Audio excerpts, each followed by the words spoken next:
Sure. When as a geologist, when I think about sort of the history of agriculture, the first thing that comes to my mind is what happened to the human diet coming out of the last ice age into the modern world that we know today, a period of time geologists call the Holocene.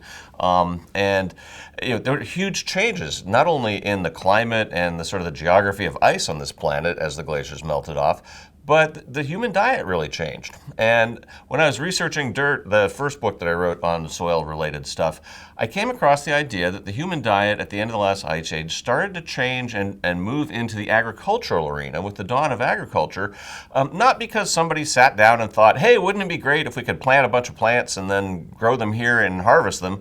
The agriculture in several regions around the world developed out of desperation as the climate was changing and the plants and animals that were in the areas that people were living, particularly in the Near East and the areas that's now in modern Iraq and the uplands, the Zagros Mountains.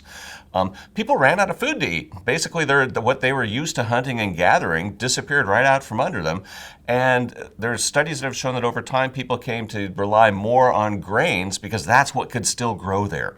And once they figured out how to essentially really, harvest large, husband and harvest large amounts of grains and survive on them, they were actually able to feed more people. And that was sort of the agriculture got off and running. And the more people they were able to feed with the higher calorie count that you can get from a grain-rich diet, fewer people were able to support more people, and that really sort of helped lead to the rise of more complex civilizations where you could have things like governments and priests and people who were not actually farmers. So back in those days, almost everybody was a farmer growing the food that they needed to eat and their family needed to eat. Whereas today we're down to 1 or 2% of the population is feeding the rest of us as farmers. So the really initial change in the post-Ice Age world was the adoption of agriculture and a shifting in the diet from the human diet from a diverse diet of found and foraged and hunted foods that were phytochemically rich, that were very diverse, and that had a whole different fat profile than we eat today. Really came out of the end of the last ice age.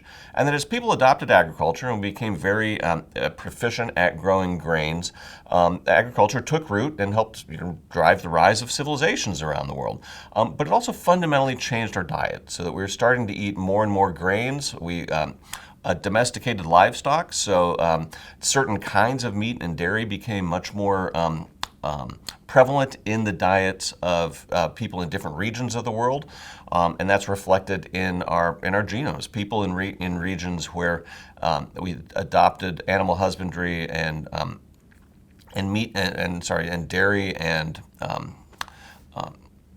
dairy production, people in those regions have a greater ability to digest lactose, the primary sugar in dairy products. And over time, agriculture then started to evolve as people noticed that the maintaining the fertility of the soil in agricultural fields became central to maintaining the continuity of feeding the public in those areas. Ideas of soil husbandry developed in different regions around the world. Things like planting legumes in crop rotations and diversifying crops and cover crops. Those are all sort of modern ideas that are coming back into the forefront of discussions about agriculture, but they're very old ideas. And erosion, as I wrote about in Dirt, had a tremendous impact on many ancient societies. But I tend to view the development of agriculture as having gone through 4 major revolutions. And we've talked about the first 2, the development of agriculture in the first place, and then also the rise of soil husbandry in terms of methods to try and preserve the fertility of the soil that became traditional methods in landscapes around the world. And the human diet evolved to reflect the crops that were grown in those combinations. And then the third agricultural revolution really kicked off in the 19th century with the development of chemical fertilizers and mechanization, sort of the fruits of the modern revolution in terms of science and the ability to harness energy other than our own body power and animal power. When fossil fuels became able to fuel mechanized machinery, the ability to do intensive tillage and combine that with intensive chemical fertilization was really sort of the third agricultural revolution. And that had great impacts in terms of the kinds of food that we eat, the amount amount of food that we were able to harvest. It actually helped support the continuing rise of the human population. And then the fourth agricultural revolution that I like to recognize was the revolution in sort of the biotech revolution, starting with the green revolution and fertilizer-intensive crop development through crop breeding in the 1940s and 50s. That also, I tend to lump the modern sort of biotech revolution in terms of GMO crops and applications and modern herbicides and that kind of stuff into a fourth agricultural revolution. And that helped sort of cement major commodity crops as the foundation of the human diet in the westernized world and increasingly globally. And that changed the mix of what we eat. We now eat a much less diverse diet that has fewer phytochemicals, fewer mineral micronutrients, less fiber, and more calories. And so the basic mix of the human diet shifted in the 20th century. And I like to think that we're on the cusp of a fifth agricultural revolution, one that would be rooted in the concepts of soil health and regenerative agriculture that can help reverse some of the damage that conventional methods have done over the last couple centuries to soils around the world, and put more organic matter back in soils, and also enhance the nutrient density of our crops and put more phytochemicals back in our diet, put more mineral micronutrients back in our diet, and depending on what we actually feed our livestock, actually put more omega-3 fats back in our diet, which were very limited, very reduced in the diet of our livestock after the Second World War, when we started feeding livestock more on grains than on actively grazing diverse pastures. That completely changed the fat profile in our meat and dairy products, and even in our eggs. And so the human diet has changed as a result, sort of following the changes in agriculture through history. The human diet has followed along with it. And we're now learning enough about the impacts of those changes on the health of the land, on soil health, and also on human health in terms of the rise of chronic diseases and the reduction in the nutrient density of our food, that it's, we're starting to take a new look at the history of agriculture and the future of agriculture and the future of food through the lens of how we treat the soil affecting how the land in turn can treat us through what we harvest. Yeah, it's fascinating how if you look at the sort of the changes with the adoption of what we now call modern conventional agricultural techniques, in hindsight, we're learning that it resulted in a reduction of the mineral micronutrient density in our crops and in our livestock. It resulted in a complete shift in the fat profile of our meat and dairy products that we tend to grow conventionally. And it also resulted in a great diminution of the amount of phytochemicals, plant-made chemicals, compounds plants make for their own defensive purposes, but that it turns out actually have a major role in human health as well, in terms of being very powerful antioxidants and anti-inflammatories. And when we look at the things that the kind of compounds that have been reduced inadvertently in our diet in the last century, it maps right onto the kind of things that our bodies actually could use to help quell inflammation and to help quell oxidation, antioxidants and anti-inflammatories. And increasingly, medical science is revealing that the root of many human ailments that have become more prevalent in the last 100 years, cancer, autoimmune conditions, and so forth, are rooted in inflammation. And so it's a very serious question as to how much of the modern rise in chronic diseases is due to reducing in our diet the kinds of compounds that once were much more abundant before those kinds of conditions were so prevalent in modern society.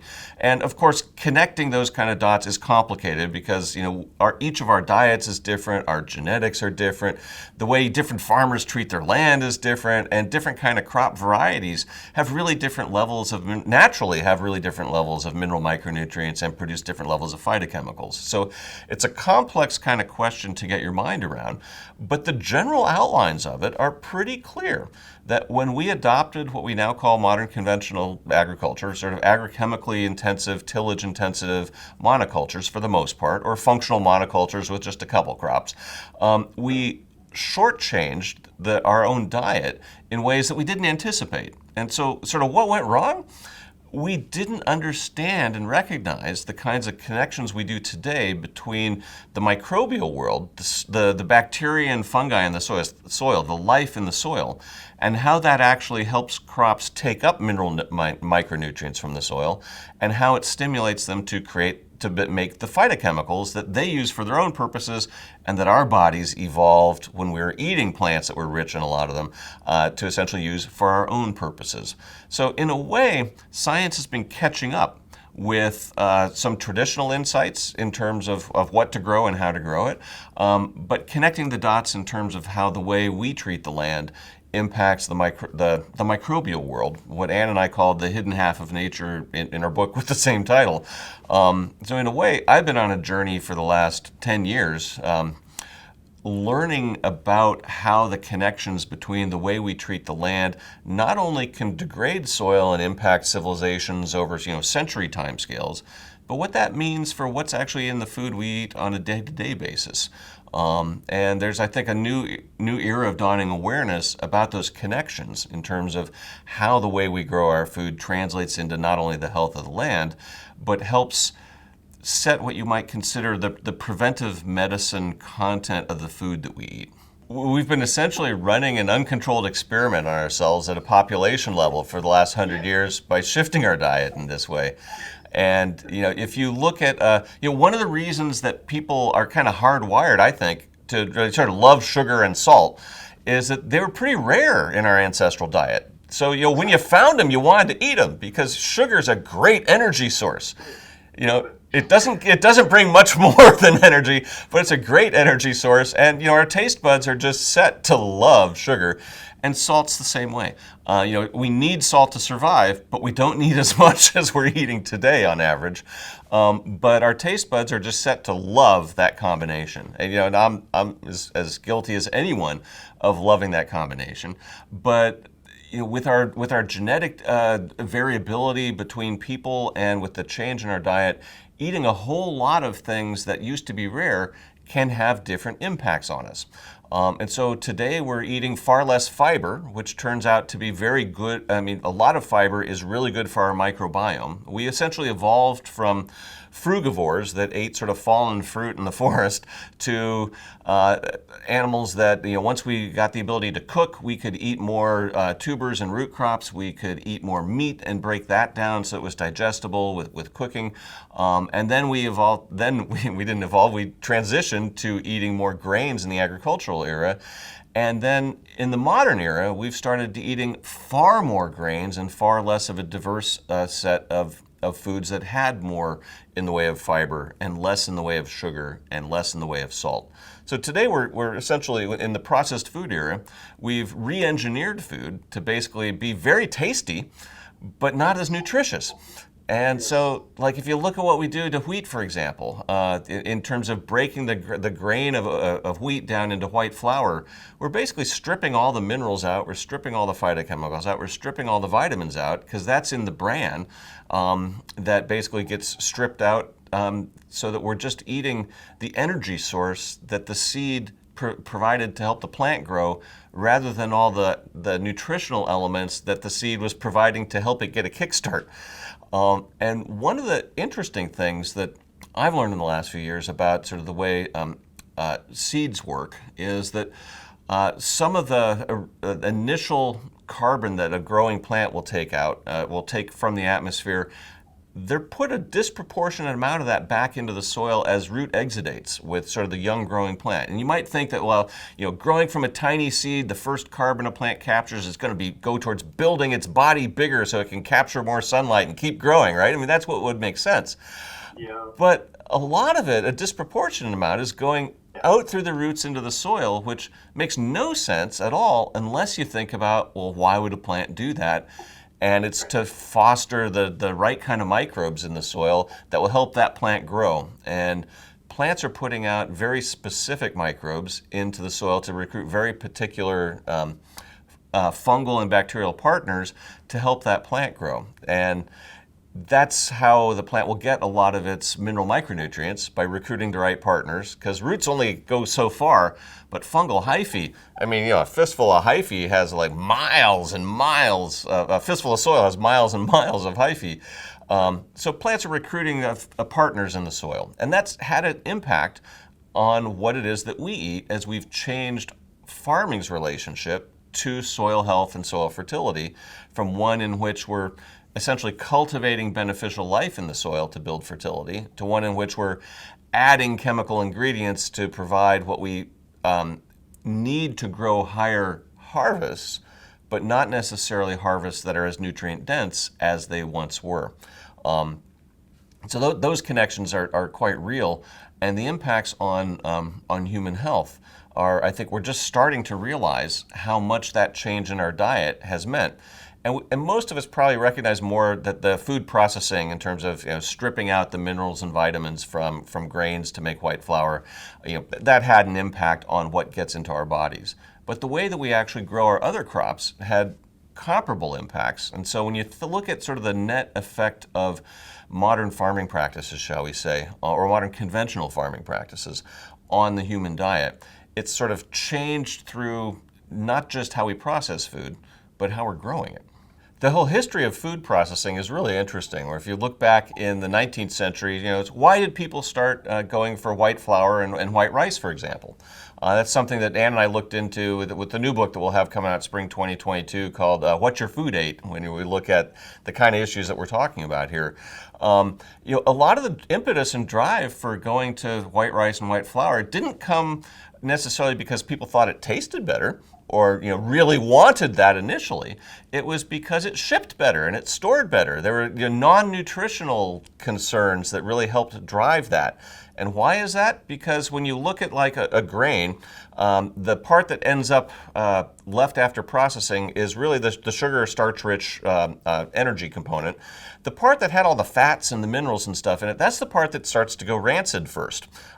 Because fats will be the thing in a grain that starts to decay first once the seed is dead, or if it sits around for too long, they're not as stable as the starch and sugar.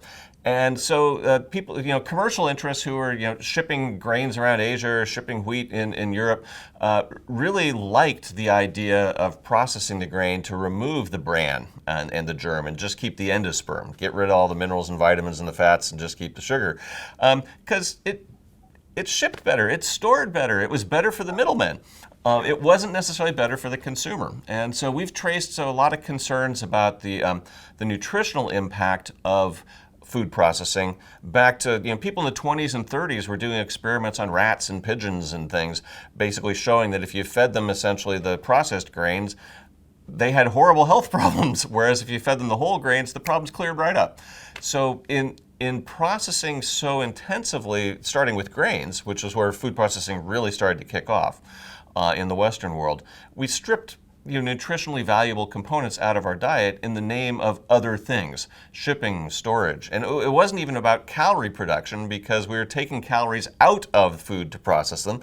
And ironically, we were doing things like feeding the germ and the bran of grains to livestock rather than eating it ourselves. And when food processing really became a high art, shall we say, in the 1950s, 60s, and later, it cemented a system of taking what were whole foods and breaking them into individual constituents, and then mixing and matching and throwing parts of them away for other purposes, and then putting them back together. And that's where the whole flavoring industry sort of evolved, in terms of how to make those reconstituted foods not only palatable, but seductive and irresistible. Like Doritos, I can't resist them, right? But they're not necessarily the best food nutritionally. They're great for calories and salt. But by changing our diet in ways that we then had far higher sugar intake and far higher salt intake, we really ran an experiment on our bodies. And the rise of diabetes, the rise of obesity, and the rise of heart disease are all things that are not solely due to those dietary changes, but that those played a role, right? Yes. Yes. And when you look at there's studies that have come out in the last 10 years looking at what happens when you eat essentially a whole food relative to stuff that very simple sugars. The sugars are there's two kinds of sugars. There's complex sugars and simple sugars. Complex sugars, complex carbohydrates, we know by the name fiber. The thing that my doctor always told me to eat more of for years, and I never really knew what it was. Right, it's this abstract concept. But it's the parts. It's basically, think of it as the parts of plants that are hard to digest. And simple sugars are the things that are in sodas. They're the things that are, that's a short sugar chain, a short carbohydrate chain that can readily get absorbed in your body. And so when we eat, say, a whole food that is fiber rich, rich in complex carbohydrates, relative to a candy bar, say, that's rich in simple sugars, they get absorbed differently by our bodies. The simple sugars get absorbed in the small intestine, sort of at the start of our digestive tract. The complex carbohydrates take longer to move through us, and they end up landing in our colon, our large intestine, the sort of the end state, the end stop on our digestive tract. And that's where an awful lot of biochemical magic happens in terms of our microbiome. The organisms that live within us, our endemic flora and fauna, or our endemic microbes, our endemic bacteria and fungi for the most part, they feast on those complex carbohydrates and they ferment it in our colon. And they turn those complex compounds into things that have medicinal effects in our bodies. Things like butyrate, which nourishes the lining of our colon walls. So a lot of irritable bowel syndrome, for example, can be traced to sort of inadequate provisioning of dietary fiber that results in inadequate provisioning of our colon lining, which then starts to be less healthy.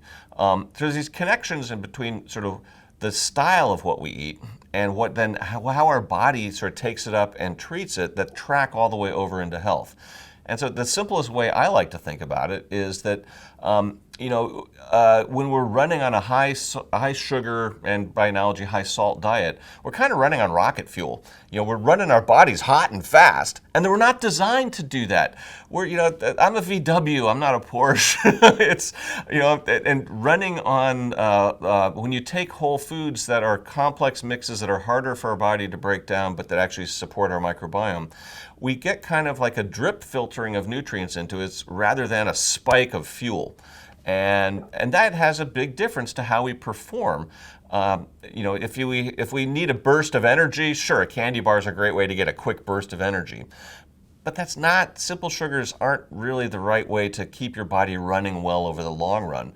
We need those antioxidants. We need those anti-inflammatories. We need the compounds that our microbiome makes from complex carbohydrates, from all that fiber. We need those things for the maintenance and upkeep of our bodies. In a very real sense, they help our cells clean house and get rid of the oxidation damage that results from our mitochondria, those little powerhouses in our cells that actually are our energy source. We need antioxidants to help reduce the waste products that they produce in our cells. And we need anti-inflammatories to help our bodies actually stand down after triggering the inflammation that can help us defeat, help us defeat pathogens that start to get into us. If you cut your finger in the kitchen, for example, and it turns red, it gets a little inflamed because your body is going to war with the things that are crawled off that knife and into your skin. But once they've defeated those organisms, we need inflammation to turn off and stand down. And one of the interesting things that we've learned that science has learned in the last couple decades is that inflammation isn't a simple process of our immune system firing up a defense and then defeating the barbarians that have invaded our body and then dissipating and it's all over. Our bodies actively need to turn inflammation off. And we need anti-inflammatories, and in particular, omega-3 fats are really good ways for turning inflammation off because they help trigger the physiological cascade that gets our body's defense mechanisms to stand down and turn off. We all know that if you leave the stove on night and day for a month, it's a great way to burn your house down. I mean, you want the stove there to be able to boil tea or cook or something, but you don't want to leave it on full blast all the time. And that inflammation's the same in our bodies. We need it to basically defend ourselves, but we need to be able to turn it off.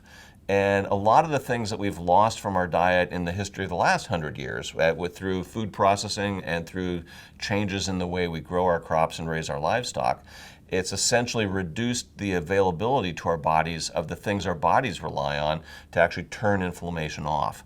And that's something that Ann and I go into in What Your Food Ate in some detail. So talking a lot about it today because I've been working a lot on it in the last couple of years, trying to understand the history of how that's evolved, and it's fascinating. And I think not well enough known. Every eater ought to know about the basic ways that what's in our food affects the ability of our bodies to maintain our health.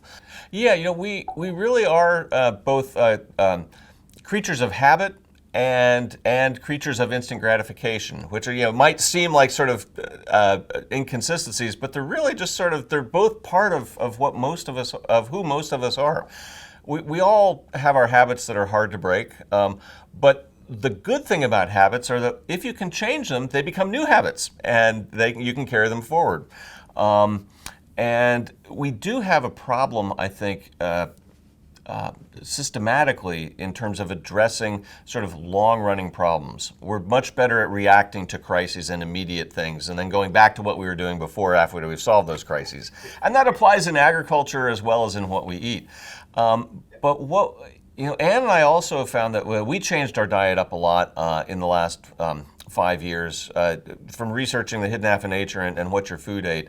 We used to think that we had a really great diet. We live in Seattle. There's a lot of organic food. You can buy vegan organic donuts in Seattle, right? I mean, there's all kinds of things where you might think that would sort of lead to a healthier diet. What we sort of realized is that we were eating the wrong mix of things, and that we were not paying enough attention to sort of how it was grown.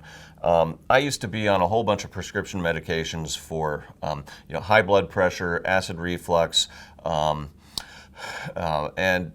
by changing my diet, I've essentially gotten off all those medications. And my doctor was saying, well, what did you do? And I was like, well, I'm eating differently.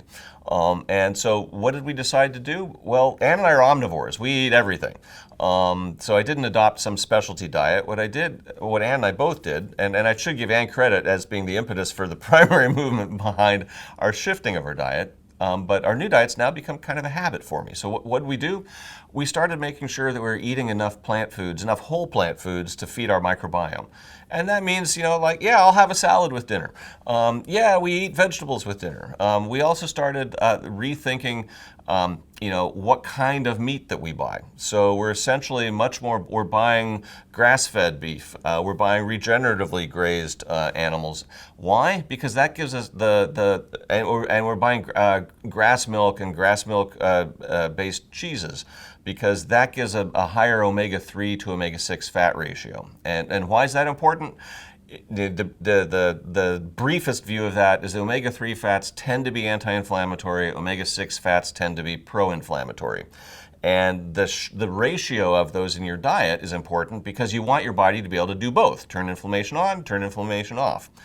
And as part of the change in the way we grow our food and process foods in the 20th century, we increased our omega-6 content of our diet by 20-fold or something and decreased the omega-3 content. So, and why is that?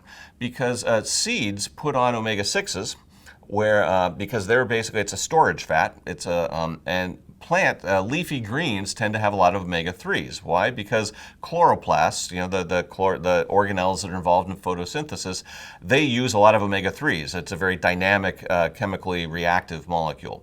So a cow that grazed grass is eating a whole lot of omega-3s, whereas a cow that grazed on seed-derived, corn-derived products, is eating a whole lot of omega-6s. So that was one of the elements we changed in our diet, was changing the fat profile, and made sure that we're eating an abundance of whole plant foods. And those are sort of the two big changes that we made, and they had a huge impact on our health, as Ann and I have seen over the last few years, in terms of not curing us of anything, but basically helping to dampen down the kinds of trajectories that we are on in terms of developing problems that are very common later in life now. And so that was sort of the proof in the pudding to us, in terms of, we were thinking about our diet wrong. We need to think about, how we raise our crops. We need to think about how we raise our livestock, and we need to think about the mix of whole and processed foods that we eat. And so I've been eating far less sugar and far less salt. But I still eat both. I just changed the mix and the balance, right? And it's almost trite to say that moderation is the key to good whatever one's talking about. But in the case of diet, we really, in the 20th century, overdid it on the salt and the fat, and we overdid it on the salt and the sugar, excuse me, and we overdid it on the omega-6 fats. And we can dial that back. And I think that you can make a very good case for looking at how we grow our food and the mix of foods that we eat as being the foundation for good health. Today we're essentially very well fed on average in the developed world, but we're relatively undernourished. So we got plenty of calories, but we're not getting the right mix of stuff to help our bodies run well.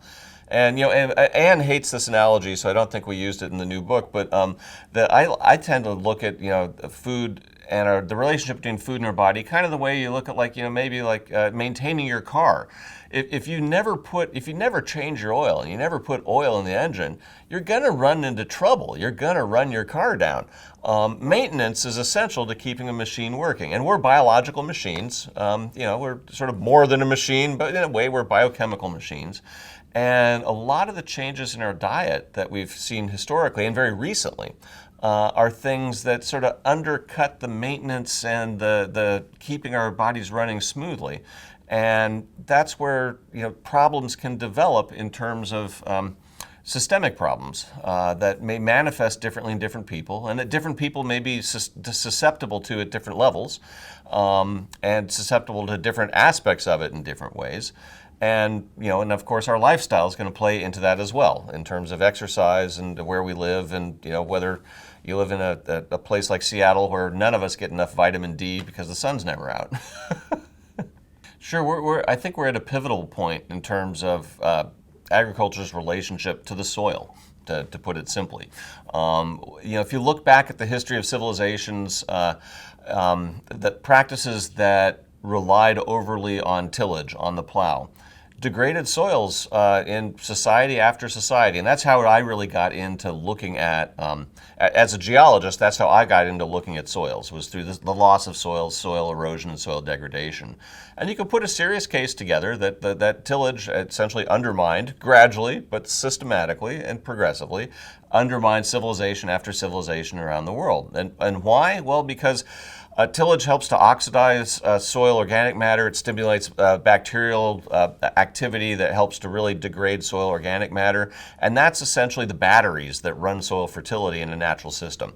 So over time, the Romans and the Greeks and the people and people in various societies around the world undermine the fertility of their land through their farming practices, even though they started to recognize the importance of legumes and cover crops or rotations. If they continually tilled it, they were just delaying the decline. And there's a great literature that goes back centuries on that, even in the English language. And if you look today at how you might turn that around and reverse it. This is where I sort of became an optimist in visiting places like Minokan Farm while I was writing Growing a Revolution. The combination of adopting no-till practices and integrating that with cover crops and a diverse rotations, and even bringing livestock and reintegrating livestock management, regenerative livestock management into crop production, are ways to actually cultivate the beneficial life in the soil, enhance soil organic matter, and rebuild the fertility of agricultural land. And that combination of three things, the sort of the no-till, the cover crops, and the diversity, when you think about why would those work? Well, because you're not disturbing soil life. You're not chopping up all the mycorrhizal hyphae when you go to no-till. You're feeding it with organic matter via the cover crops, and the root exudates that you get from a diverse community of crops actually feeds a diverse community of soil life, which gives plants a diversity of partners to work with in the soil. So that combination is about cultivating beneficial life in the soil. It's also, grossly the opposite of what we tried to do with modern conventional agriculture, where we went with intensive tillage, a lot of agrochemical use, and a preference for growing one or two crops. And And so it's a real different way to look at this land. And one of the reasons I think, in looking back at the history of the adoption of what we now call conventional farming practices, is that part of what set the stage for their growing popularity in the late 19th and early 20th century was that farmland in Western Europe and Eastern North America had already been degraded through centuries of tillage. And that meant that if you could come in with a chemical fertilizer and enhance your yields and get yields like your grandparents or great grandparents had achieved, that was kind of a miracle. But it came at an unrecognized cost at the time in terms of changes in how that plant, those crops interacted with the soil and how that impacted what then ended up in our food. So I think we're at a pivotal point where the science has come far enough that we can see the connections between soil health and the health of crops and how that can translate into helping to support human health or not. And so I see our relationship with the soil through agriculture at a potential pivotal point where we can either continue practices that degrade the soil and try and artificially maintain its fertility, but continuing it with what's now called conventional agriculture, or we can shift to a more regenerative style of farming that takes some of the ancient wisdom of things like cover crops and crop rotations and combines it with the modern technology that allows us to do that with no-till and get a whole new system of farming working that is loosely called regenerative agriculture. That could set us on a whole new trajectory where we could actually rebuild rather than degrade soil as a consequence of farming. And that'd be a sea change, because for the last 10,000 years, we've basically been degrading the land to feed ourselves. That can only go on for so long and to feed so many. And at the moment, we have a planet that's getting pretty darn full of people. There's not a lot of extra soil around, and we need to basically maintain its fertility. And beyond that, I would argue, we need to rebuild its fertility. And the way to do that is through a new style of agriculture, through more of a regenerative agriculture. No, and change, if you look at, one of the things that humanity is actually in the end really good at is change. We may resist it on a daily basis. We may hate it when it makes us change our habits and our practices. We may not want to hear about it because it makes our life more complicated. But over the long run, that's how we've overrun this planet with our numbers. We've adapted to almost everywhere in this world. What other organism has done that? We're incredibly adaptive, and the essence of adaptation is dealing with change and changing the way we do things. And I think if we're going to maintain agriculture over the long run on this planet, we're going to have to shift it through this, what I hope is this unfolding soil health revolution. We're going to have to shift the way we treat the land for growing our food. But I've gone from being, sort of a pessimist when I wrote Dirt and sort of realizing that, oh my, we've destroyed how much of the world's farmland already, to starting to think that, wow, we could actually turn this around. I may not live long enough to see the whole turnaround, but the trajectory is starting to look better and better on the agricultural end. We still have issues with climate change and a bunch of other things we have to deal with as a society. But I think we're starting to recognize that there's a path, as you put it, that there's a path forward that is not only feasible, it's attractive. It can result in more profitable farms. If you spend less on agrochemicals and you spend less on diesel, but you harvest just as much, you're going to be a more profitable farmer. And that's one of the lessons I learned researching Growing a Revolution, is how effective that can be for the farmers. And that started getting me into more of an optimistic view of the future, because for farming to be sustainable, we have to sustain not just the land or the soil, we have to sustain the farms and the act of farming and the lifestyle of farming as a livelihood. And I see regenerative agriculture as a path to putting new energy into that and a new viability in terms of family farms across the country and around the world. So, yeah, I think there's cause for cautious optimism here, which is actually a wonderful emotion to be entertaining. Yeah, it's challenging. I think you're right about that, and I think there's also additional effects that it can be challenging to find food that's grown, to actually have access to the kind of food one might want to shift to. Like in inner cities, for example, just the provisioning of fresh vegetables is difficult because you walk into the stores and there aren't any in some areas. Ann and I went on Well, for part of our new book, we went on a shopping trip at different areas around Seattle, sort of looking for what we could buy. And when we went to the zip code in town that has the lowest mean annual income, the only stores we could find are like neighborhood corner markets that were selling liquor and cigarettes and packet and processed food. You literally could not buy fresh produce without leaving that zip code, and that was So I think there's our habits and the way that we're accultured to want certain things and to think of certain things as food, and and as evidence of how variable that can be. Just look at all the different cuisines around the world. Someone somewhere everywhere in the world thinks that's their normal cuisine, even if we may consider it exotic because we didn't grow up with it. So there's our personal preferences and our choices, but there's also just the access to it. And one of the sobering statistics I read in researching the new book was looking at how if everyone in the United States was to eat the USDA recommended servings of fruits and vegetables every day, we don't produce anywhere near enough to actually satisfy the demand. So it would be actually impossible for everyone in the U.S. to simply follow the existing governmental recommendations on what to eat. So one can argue plenty about the nature of those dietary guidelines, but if you just accept them at face value, we don't grow the food that it would take to feed that diet to everybody. So there's some structural problems as well, and I view part of that as if we think about the symbiosis between eaters and farmers. If eaters want to eat a more diverse diet, we need farmers to grow a greater diversity of crops, but they have to be able to sell those crops to be able to keep farming, which means they have to change simultaneously. So it's going to be sort of a process of evolution, the next stage in the evolution of our diet. And will we go towards a healthier diet of more fiber-rich, diverse crops and omega-3 rich meat and dairy, or are we going to go down the route of essentially resynthesized and processed plant foods that are rich in omega-6s and salt and sugar, but don't provide some of the other things our body needs? We're at a pivotal point in our dietary future and in the future of farming, and you put those two together, and it's the arc of the future of food. It remains for us to determine what that will be. Yeah, we do a similar thing in terms of we've gotten into the habit of trying to buy as much as we can from farmers at the local farmers markets who we kind of know how they grow their food. And so we've kind of figured out who our favorite farmers for certain crops are.